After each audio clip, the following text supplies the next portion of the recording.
All right. Good evening, everyone.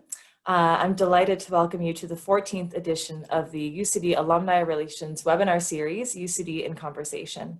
My name is Camille Rogers, and I am the Alumni Relations Officer for the UCD College of Arts and Humanities. Through this webinar series, we welcome our UCD alumni community from around the world to listen to fellow alumni and UCD academics share their stories and ideas. The webinar series also reflects UCD strategy, Rising to the Future, and its 4 strategic themes: creating a sustainable global society, transforming through digital technology, building a healthy world, and empowering humanity. The format for this evening includes a 30-minute conversation followed by a Q&A session, and we plan to wrap up by around 8 p.m. Please feel free to submit your questions throughout the conversation using the Q&A function at the bottom of your screen. Your questions will help us to connect and make this format more personal, so please do send them along and we'll get to as many as we can.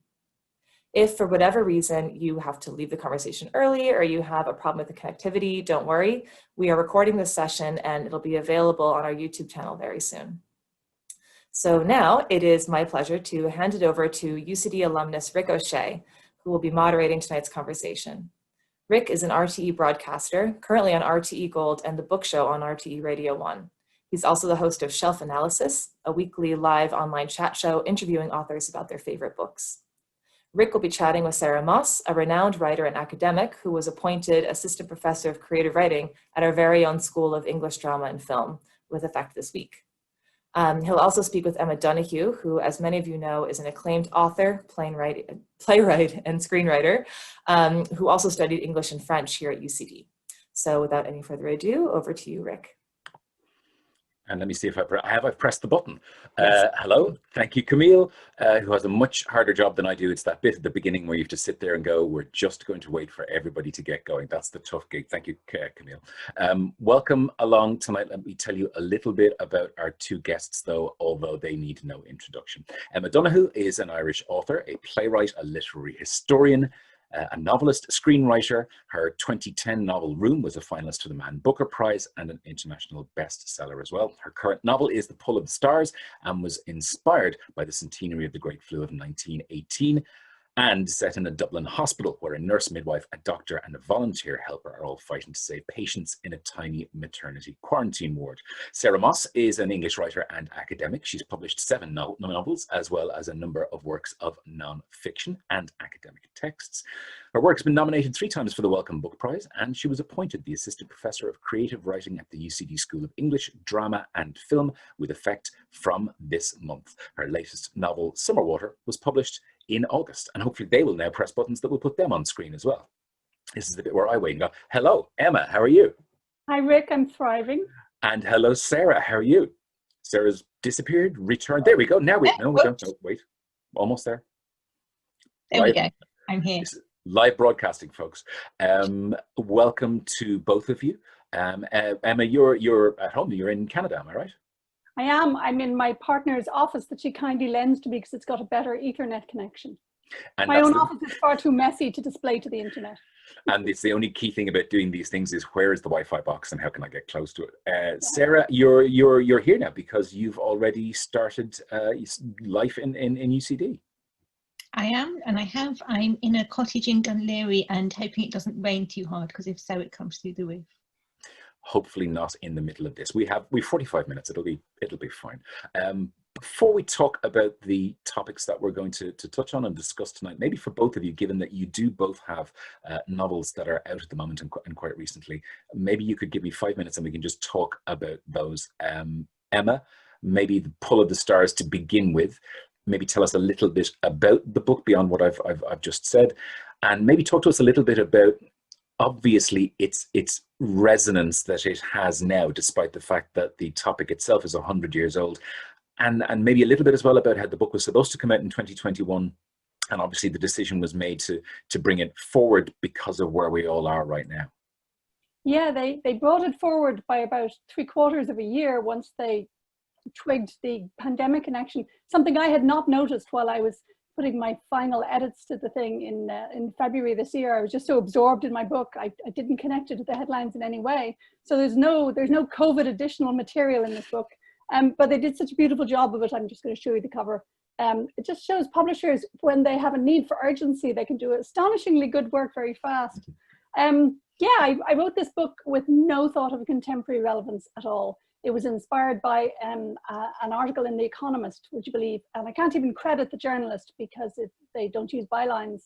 So it was an article about the centenary of the flu. And of course I'd heard of the Great Flu, but I'd never really given it any detailed thought. And one of the facts I came across really early was that women in late pregnancy or just after birth were particularly vulnerable to catching it.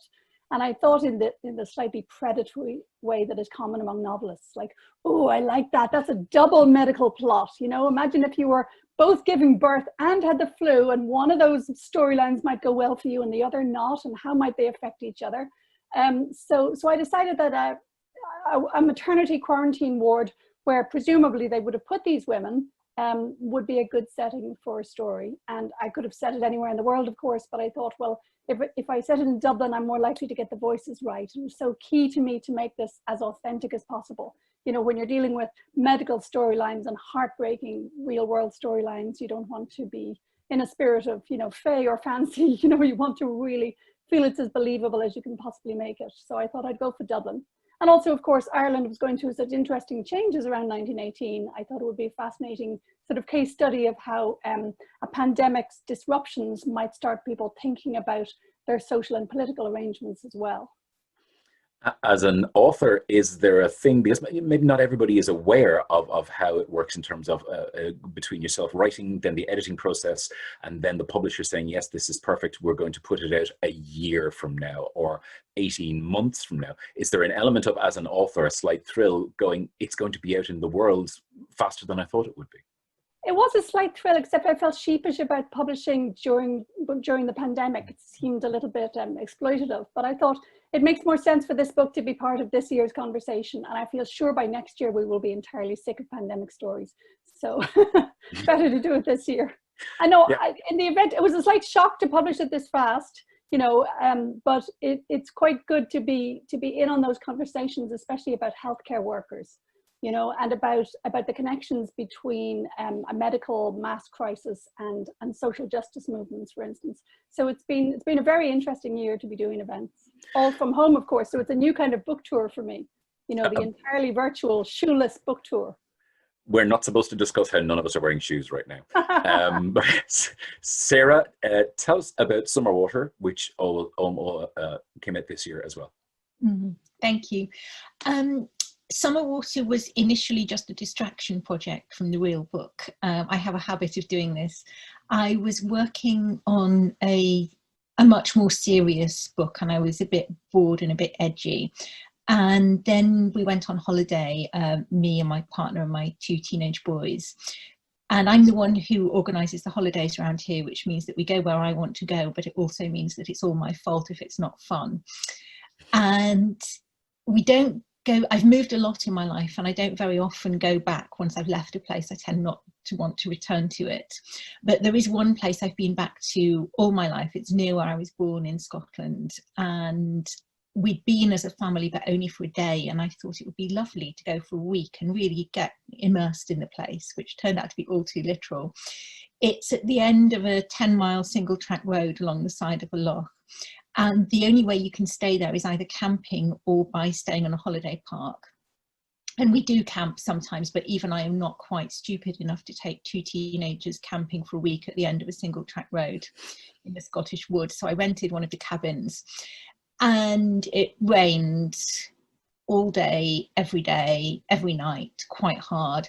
I tend to say for the entire holiday, but I don't really know, because with a day or 2 to go, we packed up and went to stay with friends in Glasgow because, you know, we'd done our best of keeping a stiff upper lip. So this entire week we were staying in a cabin on a holiday park full of other cabins. Well, full, there must have been about a dozen of them. And we were putting our waterproofs on and going up the mountains anyway, because I had that kind of upbringing and my kids are getting that kind of upbringing. But in between, it was very hard not to be watching the people in the other cabins. They all had these big French windows, which were supposed to give a lake view, but they also made each cabin into a little stage. And as you walked past, particularly if they had the lights on in the evenings, and of course the Scottish summer twilight really extends that period where people have the lights on but the curtains open, you could see into all the houses. And I think probably everybody on that holiday park was spending the week assessing and judging everybody else on the holiday park. But nobody really had any conversations. There was no making of friends or fellow feeling going on. And that fascinated me, and I ended up writing about it. That seems like almost an irresistible thing to happen when you see all of these things playing themselves out in front of you. That's bound to end up in something. I want to talk about 2020. I want to talk about how it has affected writing. There are the obvious ways. I thought that maybe potentially we could start by talking about something good from 2020 as opposed to all of the problems that have been thrown in the way as writers this year. Maybe both of you could talk about 2020 and about how it's become a year in which more diverse voices have started to cement their places in popular mainstream, both in fiction and in non-fiction. I mean, I'm thinking about everything from the Booker Prize shortlist to Rennie Edo-Lodge being #1 in the bestseller charts in the UK. It has been a year in which those things have happened. Do either of you have thoughts on that? I've been so excited to see this happen. And it's funny, you would have thought at first that a pandemic would make people just preoccupied with their immediate needs. You wouldn't have thought it was going to be an opportunity for wide-ranging social change. But in fact, I think a lot of people have had more time to think, literally. And also the pandemic has exposed such fault lines. You know, the way the pandemic, the worst of COVID has mapped onto poverty and racialized areas, even inside individual cities. That I think it's been a kind of an X-ray revealing the things that need to change, along with a sense people have had that, you know, everything's changing anyway, so we might as well seriously question the status quo instead of just longing to return to it. Sarah? Yes, I think watching publishing change has been really exciting, and particularly for someone who works in a university, both because universities are slow to change. I mean, they want to, but it's like trying to move an oil tanker. And to see publishing being much more agile than these big institutions has been exciting. And also, I mean, I teach students, you know, I'm working with the next generation of writers before they become writers, and to be able to put in front of them books by people who look like them, whoever they are, but also books by people who don't look like them, to be able to show them how the reading and writing of fiction can open up the world in real time is really exciting. You both write and have written about difficult topics. I wonder about how you deal with that and how you treat those topics, both in a sensitive manner, and do you ever worry about public backlash? Because that has also become one of the things that has been part of the discussion in 2020 as well. I suppose I think a lot about how to approach topics. For instance, when I was writing Room, I was absolutely clear this was not going to be a book about rape or yet another story that would, you know, mull over and glorify the psychopath. So I thought of a lot of ways to decenter the criminal and to, you know, I don't even give the monster figure his own name really. He just has a nickname, Old Nick, and I refuse to give a background to him because I think it's all about you know, focusing the attention and finding the interest in the people he attacks rather than the attacker. So that would be an example of a sort of a narrative decision you could make early on. As to the second part of your question, yes, I do worry about public attack nowadays more than I used to. I think that is an uncomfortable side effect of changes which I'm mostly thrilled about. You know, I think it is good that we consider our words before putting them out there. I sometimes think the fear can be widespreading and can silence things, but on the other hand, there were a lot of people not able to speak up before. So I think it's been on the whole a good thing, especially for those in positions of cultural power, to have to examine their consciences and watch their words. And Sarah, I'm interested in your thoughts on this, both as a writer and obviously now as a creative writing professor, as to how you talk to your students about this as well. Well, I'm new to teaching creative writing here, but I've been doing it in universities around Europe for the last 20 years. So I've really seen changes in mood and changes in vocabulary there. I think I mean, I think Emma's right that it's good that we think about, that we're thinking ahead of speaking, and that we are trying to use language sensitively and appropriately. I'm always horribly scared of making a mistake. I mean, the need on an occasion like this to have your thoughts kind of 3 minutes ahead of your mouth is acute, but appropriate, because we do have an audience and a platform. For teaching students, I try to make my classroom a place where we can think carefully about the complicated things. And that doesn't mean tolerating any kind of unacceptable vocabulary, but it does mean providing a space where people can test ideas. So I think one of the jobs of universities at quite a small level is to provide spaces where ideas can be challenged and tested in a safe and respectful environment. And that goes both ways. I mean, I quite often learn from my students, particularly the activists and the politicians and the thoughtful ones, and that's fine. It's interesting because that in and of itself is something that can be a contentious idea in certain parts of the world, the whole idea about what is and what isn't acceptable to even talk about within universities. Yes, it can be. And I think my practice is to try to proceed with goodwill and respect, and really importantly to model being able to apologise or say that I don't know. I may sometimes use words I wouldn't have chosen to use. I think to be able to say, I'm sorry, I shouldn't have put it that way, let me rephrase it. And to do that publicly from whatever position of authority a professor might occupy.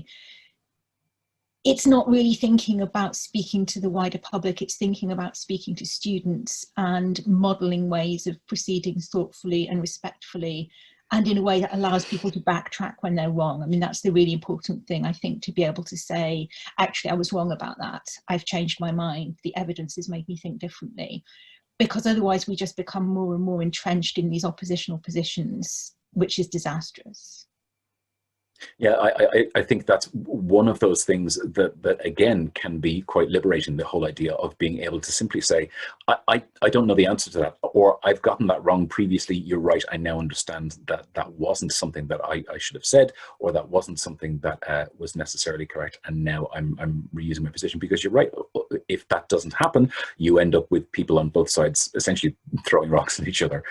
Emma, sorry, you had something you wanted to say there as well, Emma, sorry.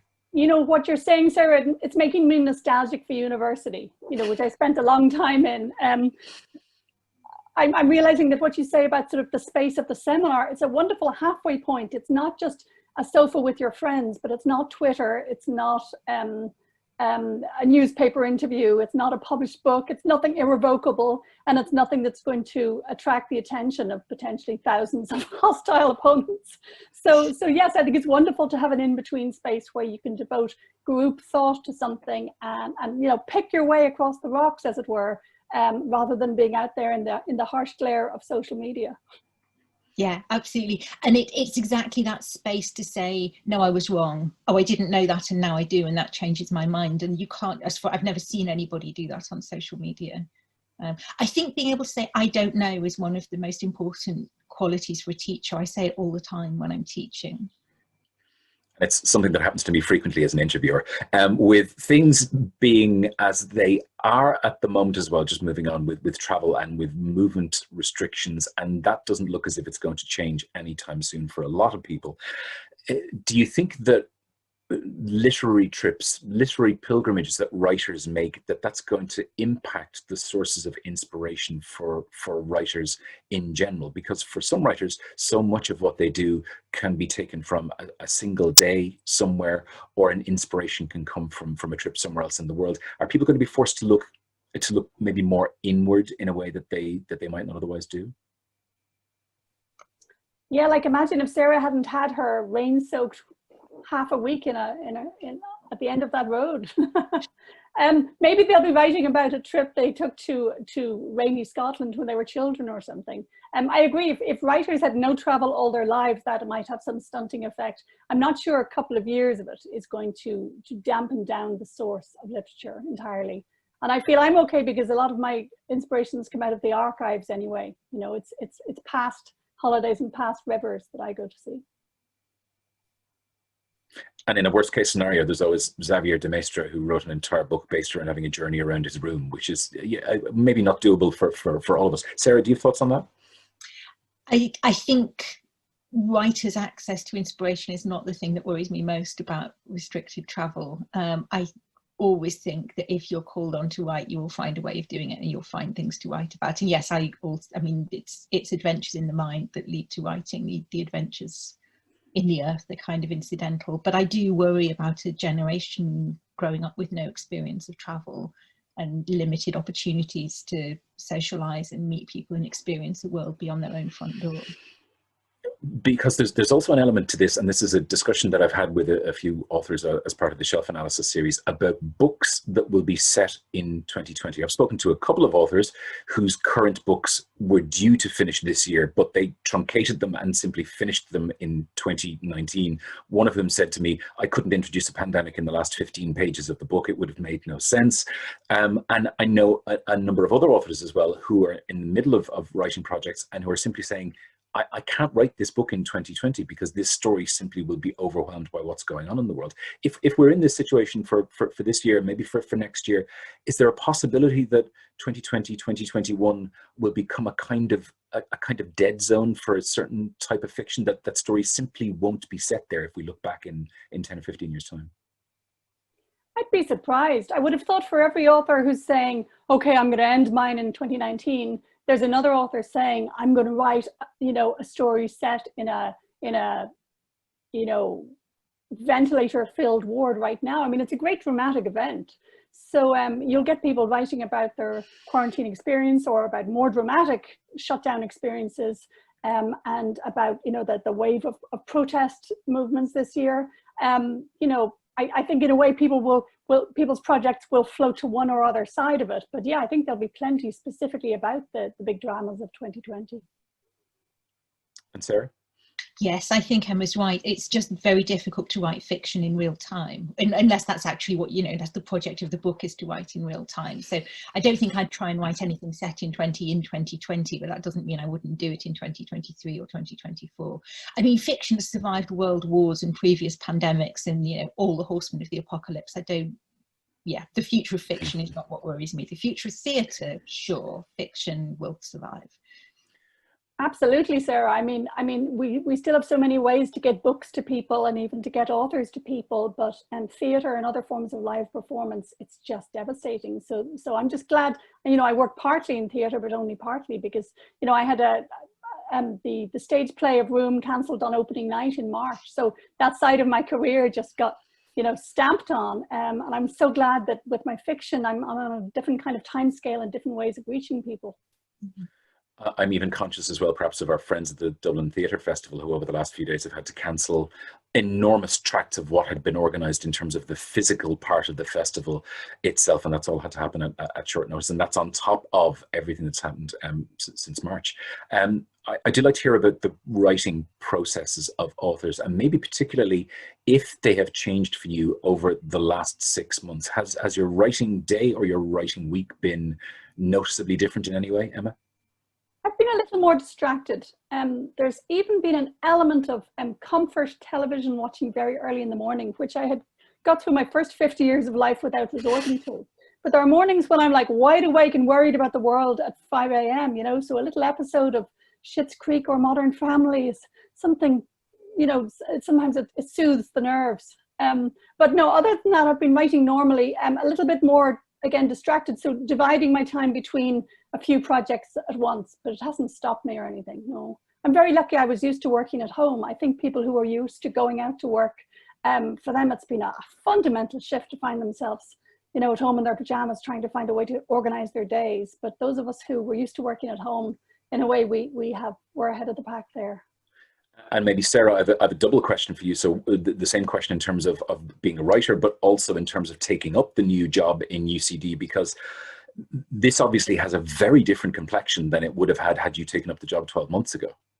Yes, it does. And I was thinking, I can't, of course, tell apart the impact of the pandemic and the impact of emigrating in the middle of a pandemic, which is a pretty explosive thing to do to your life and your writing practice. I feel as if I discovered my inner extrovert in lockdown. I should have been somebody who was fine with it, because as a writer, I've always worked from home and I've always worked on my own. I have not always worked from a home in which everybody else is working at home, and that's quite a big difference. A house that has teenagers truffling through the kitchen at all hours of the day is very different from a house where everybody else is out from 8:30 until 5 every day. I haven't written anything except journalism in months. And I don't know how much of that is just that I was between books and how much is the pandemic and how much is the move. But I'm beginning to feel it's time that I started again. Again, from conversations I've had over the last few months, I do wonder about writers who are having to find space where they would not previously have to have done because of family. I know of at least one writer who's taken to going out and writing in the front seat of her car for a couple of hours every day because it's the only quiet space that she can find. I'm going to take some questions from some of the people in Q&A. We have some already, but please feel free to ask a question in the Q&A section, and we'll see if we can get to it between now and the time we finish. But maybe before we go to that, maybe for both of you, is there anything that you'd like to ask the other? Ooh.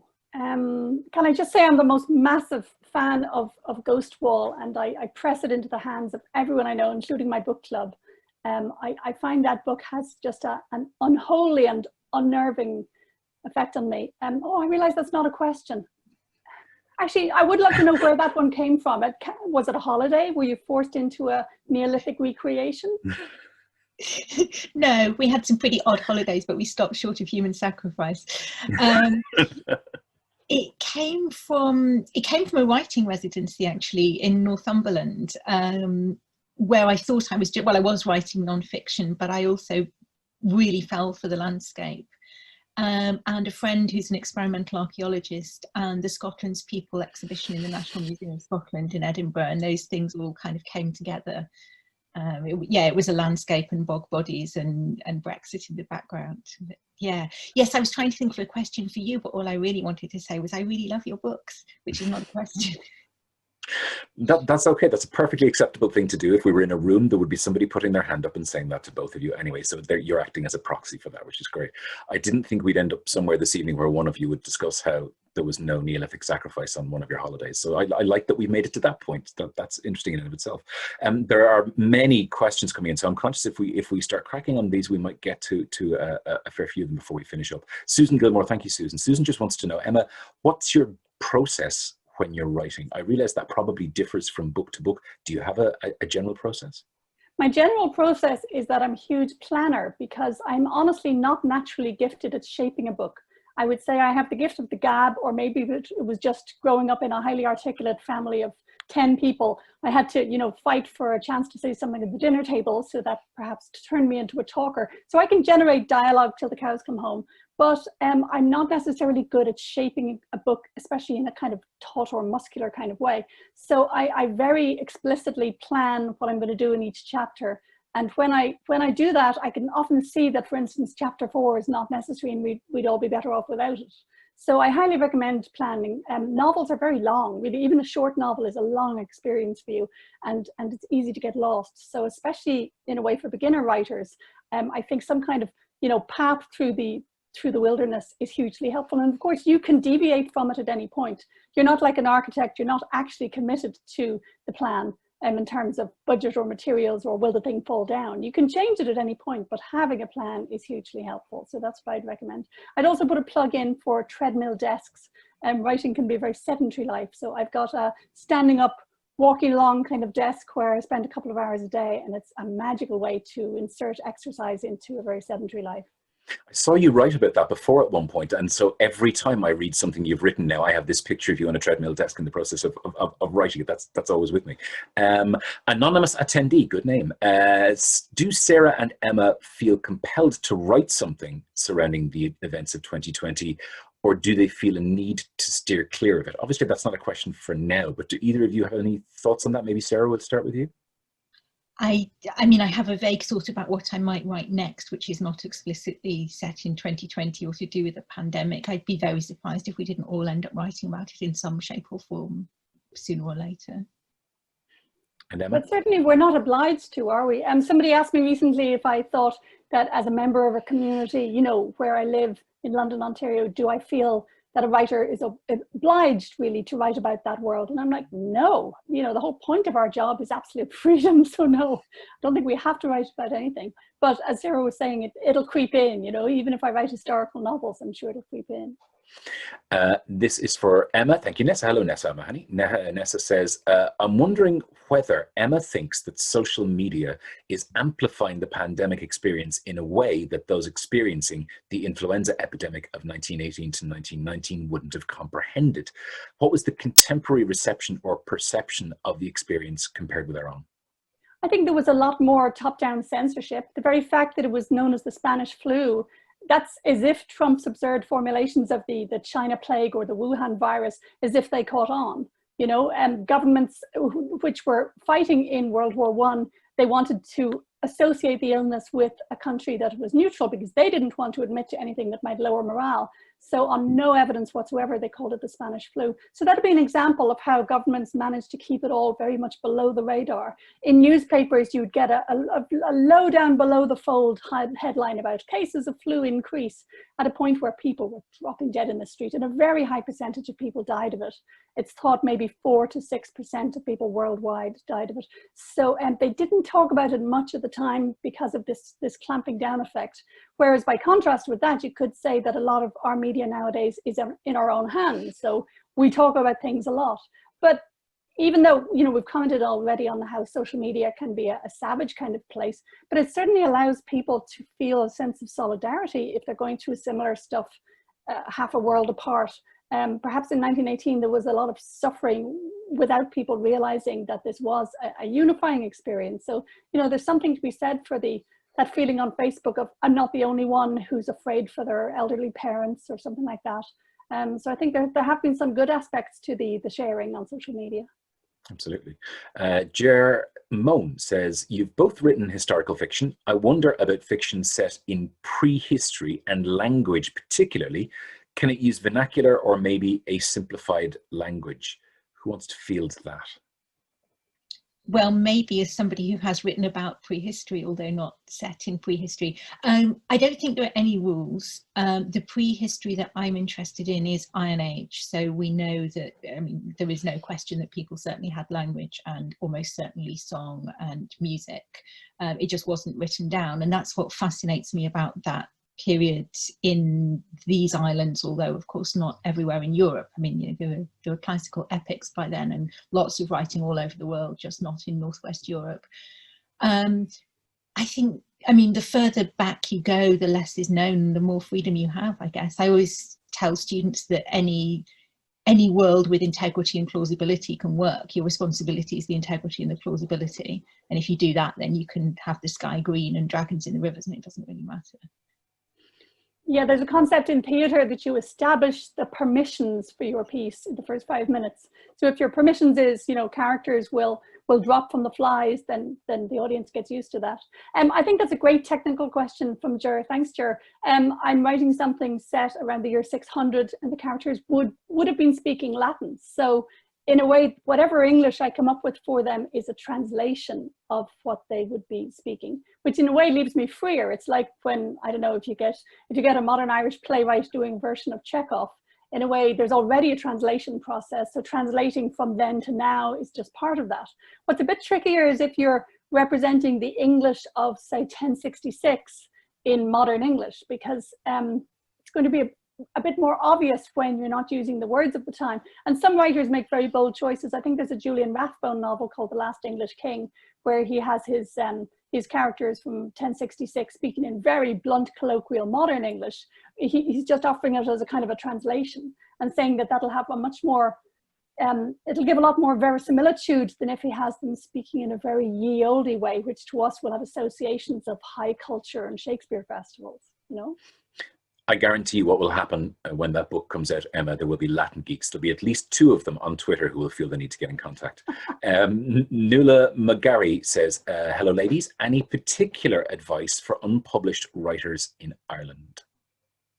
I would say for unpublished writers anywhere, because perhaps of social media and, you know, information sharing, many writers worry about the marketplace long before they have the book written. you know, in a sense that the new generation of writers, they're very media savvy, but this can be paralyzing to them because they're like, oh, how do I, you know, appeal to readers in that subgenre or grab that trend. But fiction is so slow to write and to publish, I don't think there's any chance of you catching a trend. So I always strongly advise people to ignore the marketplace and just write whatever is of enough burning interest to them that it will sustain them over the years necessary to write it. Yeah. And Sarah? Yeah, I think Emma's absolutely right. I mean, if we knew the recipe for bestsellers, then either we'd all write them all the time or nobody would bother. To the extent that the literary marketplace is exciting for financial reasons, it's only because nobody ever has any clue what's going to do well next. So yeah, and the other thing I always say to everybody is just read and read and read and read things you don't like as well as things you do. There are lots of questions still coming in. We may get to all of them, so you've one chance left to put in a question in the Q&A box at the bottom. Suzanne Lee says, do Emma and Sarah have a writing form that they turn to by preference or in search of comfort? To read or to write? I can sing and dance while you have a think about this, because this is not an easy question. Well, let's answer it as to write rather than to read. What I would say is that each genre can bring you different pleasures. So for instance, Sarah, you talked about, you know, writing Summerwater. Sounds like relatively effortlessly because it wasn't your official book you were meant to be writing. I've written all my short stories as little weekend affairs away from the main book. You know, it's quite a clever way to trick yourself into working hard, is to set something up as the official project, and then all your resentful childish thoughts will attach to that, and you can sometimes get a lot written on future books or sometimes short stories by saying, oh, I'll just nip off and do this, not tell my agent. You know, so the short story for me is a place of experiment and license, because it's temporary. You know, I'll let myself do something that I would never do for a whole book. I've written, say, a short story in the voice of a slave. I would not have risked that at full length. I've done a short story in the form of a list. Again, I wouldn't like to shackle myself to that particular format. So yeah, the short story for me. And Sarah? I don't think I think in terms of form and genre when I'm writing. I think that's something for me that comes much later. So I certainly feel as if I find the voices and the forms that I use. Yeah, they emerge from the story or from the characters or the project. I don't impose one. Let me see where I'm going to go to Jude Caniff. Thank you, Jude. It's a question for Emma, and maybe you've partially answered this already, but nonetheless, let's ask the question again. With the onset of COVID-19 earlier in the year, were you tempted to make any last-minute changes to the book before it was released? Tempted, I think, is the key word in the question. Yeah, actually, that never occurred to me, because I think because there was so much in the book already that was echoing the headlines. I don't just mean the obvious stuff about, you know, masks and germicides and you know, the terror of the stranger and the fear in public transit, but I mean the deeper stuff like the tone of government propaganda. You know, in 1918, I was sort of a running motif through the book of government posters telling you things like, we have the epidemic well in hand, or, you know, there's no reason to be defeatist, you know, stay alert. This kind of vague and unhelpful government advice, or advice that is completely class specific. You know, I remember one line from 1918 about, you know, when you feel the first symptom, lie down and have yourself nursed for a fortnight. It's like instructions to a duchess, isn't it? So similarly, when they tell people to, you know, avoid all social contact, I think, fine, that's apart from the pizza delivery guy who has to go around having social contact with everyone, isn't it? So basically the interplay between a medical crisis and social injustice was so obvious to me in the 1918 setting that I felt it would read like a close commentary on today without my having to change a line. Actually, the only thing I changed at all is that in the drafts of the novel, I had used the word epidemic because pandemic seemed like a kind of weird bit of jargon, you know, something that only sociologists would use. But by mid-March, everyone was saying pandemic routinely. So I let myself change a few of those words back to pandemic. That's all I remember changing. Okay, Margaret Franklin wants to know, does a fictional story have to be set in the context of a particular time and place? I'm interested to know how you don't set a fictional story in the context of a particular time and place, but you're the professionals.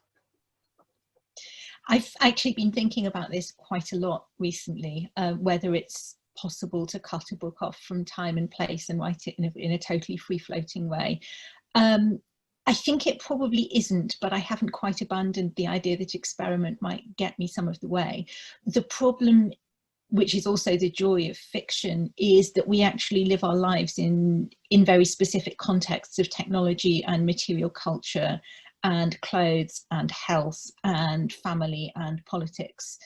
And I suppose if you wrote a book about a person isolated and solitary somewhere with no technology, you might be able to, but I mean, then I'm thinking how very obviously of its moment Robinson Crusoe is. I mean, the way that he immediately starts setting up an 18th century economy.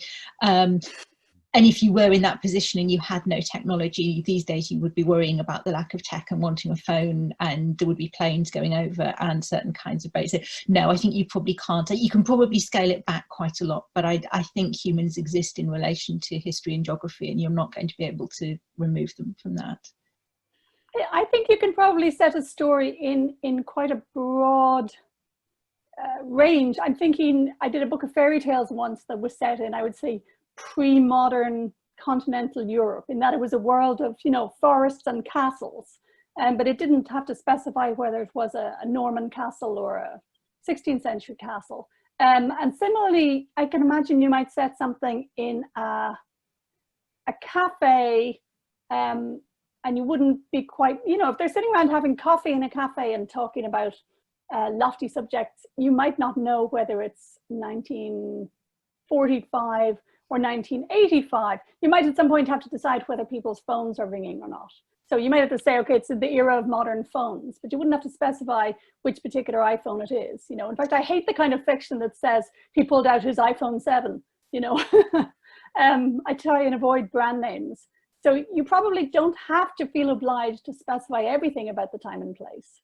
But as you say, Sarah, you know, that the at least broad time or place is going to affect your fiction one way or another. It's just not necessarily a matter of whether you have to, you know, name it. Part of me is hoping that Margaret is in the process of attempting to write something like that at the moment, and she's just looking for advice. Somebody whose name appears to be a string of 6 digits, and that could possibly be real, wants Emma to just maybe talk, if you can, about Lenny Abramson's adaptation of Room, about the movie. Oh, I'm always happy to rave about Lenny. It's funny, people assume that if you've been nominated for film writing awards that it's all about your actual style of writing the dialogue, but in a way that's only a bit of the business of making a film.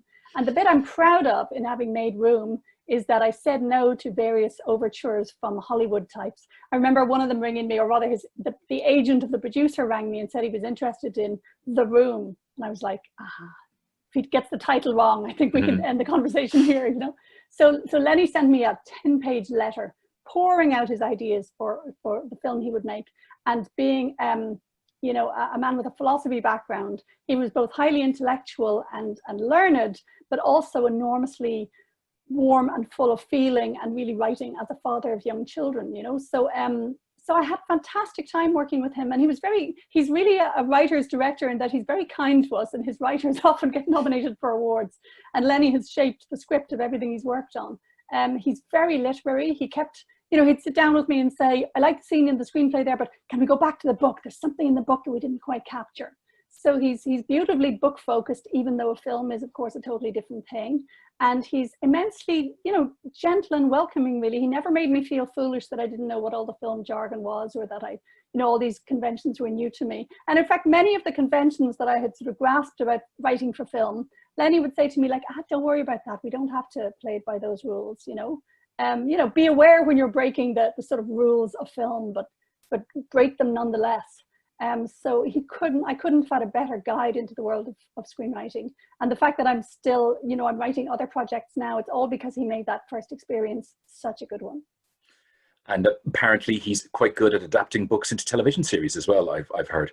Anonymous attendee says, I was just wondering what you're all reading at the moment, and have you found your reading habits changing as a result of the pandemic? I've done 40 odd interviews since March, and that splits kind of 2 ways with people. Those people who've either thrown themselves into reading, or the vast majority of people who've gone, I can't read a word, and maybe that's changing for them now. Maybe for both of you, how were your habits throughout lockdown, and what have you been reading? Mine are unchanged. I've always read a lot. I never quite lost that childhood greed for fiction. So my problem is always much more that I run out every week or two than that I have piles of books I don't read. The first few weeks of lockdown, I was deeply upset, and I reread Austen and I reread Sarah Ondaatje. I went back to the old favourites, but as soon as books started coming out again, I started reading them again. I'm just kind of craning round to see my bedside pile, which I always have to do when people ask this question, but actually a lot of it's propping up my computer at the moment. Yeah, no, I've read some really good stuff. Donoghue new book, Strange Flowers, is lovely. Daisy Johnson's Sisters. I really am just looking at the pile by the bed now. That's a good idea. I think let's all look at the piles we have within reach. You continue. Yeah. Well, I have to move. Have changed. Maybe I've taken a special comfort in the comic. I'm currently reading David. Okay. I'm going to have to check seriously. Is it Mitchell or Nichols? The one who wrote David Nichols. Nichols, that's it. Yeah. Nichols. I'm reading his book, Sweet Sorrow, about teenagers falling in love during a Shakespeare play, and I'm laughing aloud. I was hooting last night with laughter. I've been reading my 13-year-old some of the books of Leon Garfield, who I think, you know, is a superb children's writer from the 60s and 70s who shouldn't be forgotten. They're like Dickens, but easier. So they've been two particular treats for me. David Mitchell's Utopia Avenue is also That's right. Brilliant. One of those ones I read during this. I'm hoping the question extends to me. I'm going to hijack it one way or the other. I'm going to pick just what's beside me here. So Keelan Hughes' wonderful The Wild Laughter. If you haven't had a chance to read that, that's great. I went in the first time bookstores were open and just picked things I like the look of. This is Khaled Hosseini's Death is Hard Work, which is about a man in Syria who dies and asks his children to make sure that he is buried with the rest of his family. The problem is that it's on the other side of a war-torn country, and his children agreed to do it. Patrick Frayn's Okay, Let's Do Your Stupid Idea, which is out this week. That's his first collection of non-fiction essays. It's very funny. And let's do one more. Again, beautiful covers. Sarah Crossan's Here Is the Beehive. Sarah is the former laureate Minogue, and this is her first book for adults, and it's about a relationship, and it's about an affair, and it's one of the most affecting things I've read this year, and I wept more than once on it. I'm going to go, where we go? One, let's try one more question. I think we have at the end here. Let's do this. Deirdre Flannery, hello Deirdre, says, what helps you to limit procrastination or avoidance or doing anything but sitting down to actually write? I find anything can hamper the flow and sets me off on a tangent. Do you find it easy to just hide away and write? And if so, do you have any tips? Exercise and deadlines. Exercise first, deadlines afterwards. Any particular kind of exercise? Well, I'm a fairly obsessive long distance runner, but I gather that, you know, other forms are available. I find if I'm physically tired when I sit down to write, I'm much more likely to stay there and do the writing. So I run long distances early in the morning. And now we're in Dunleary, I then go swimming at the end. Fantastic. Emma? I'm hoping you go swimming in the sea. Do you let in at the 40-foot? I have a wetsuit. Superb. I use the deadlines more than the exercise. I will make up my deadlines. You know, it's not that anyone out there is desperate for more fiction from me or more drama or anything. So I will write to my agent and sort of announce, you will have a draft of my new novel by Christmas. And, you know, this is really an entirely fake deadline. There's really no hurry, but it'll make me do it, or else I'd feel ashamed. And I will also, I will write out what would go on the jacket of the book, that kind of thing. You know, I sort of commit myself to writing a book that sounds like that. In a way, I'm trying to imagine the book into existence. And some writers consider it bad luck to talk about what they're writing, you know, that they'll spook it. But I'm more the opposite. I will declare to people that I'm writing such and such. Like right now, I would say I'm writing a musical. And, you know, every time I say it, it sounds slightly less far-fetched, you know. Keep saying it until you make it. And I think that's a brilliant point at which to finish. It's been a lovely, fantastic 50 minutes, which has made my week, frankly. And thank you to UCD, and thank you to the Alumni Office for asking me to be a part of this. Thank you to Emma Donoghue. Thank you to Sarah Moss. And Camille is going to take it over from here. Yeah, thanks so much. Gosh, I loved that reading list. I was like writing down half the titles you were talking about there. Yeah, that was a great conversation and some really fantastic questions coming through. It was really cool to see all the different imaginative scenarios they threw at you guys, and you did a great job with it. So I suppose just to wrap up, just want to give you all a big thank you from us in UCD Alumni Relations, to Sarah and Emma for sharing your time and your stories with us this evening, and also to Rick for steering the conversation so well. And for everybody tuning in, don't forget that this conversation will be available on the UCD Alumni YouTube channel, which is linked in the chat here. And then we just have a few more notes before we head away. Firstly, as many of you know, UCD is at the forefront of our efforts in fighting COVID-19, and we are committed to supporting our students through this difficult time. UCD Foundation has launched an emergency appeal to raise €1 million in support of the ongoing situation. We'd like to thank those of you who have already supported this important cause, and if you want to find out more, you can visit the link which has been posted in the chat in your own time. Also, next week, UCD will mark the 50th anniversary of the move from Earlsfort Terrace to Belfield. Belfield 50, a program to celebrate the making and shaping of the campus over those 50 years, will be virtually launched in an event at 7 p.m. on Tuesday, 29th September. I hope that you'll be able to join us then and to engage in some nostalgia for the campus throughout the years. You can find out more and register for this exciting event at the link in the chat. And finally, we would be delighted to hear your suggestions for future conversation topics, so simply email alumni@ucd.ie to let us know. And thank you so much for being with us this evening. We look forward to welcoming you again soon, and in the meantime, please stay safe and well.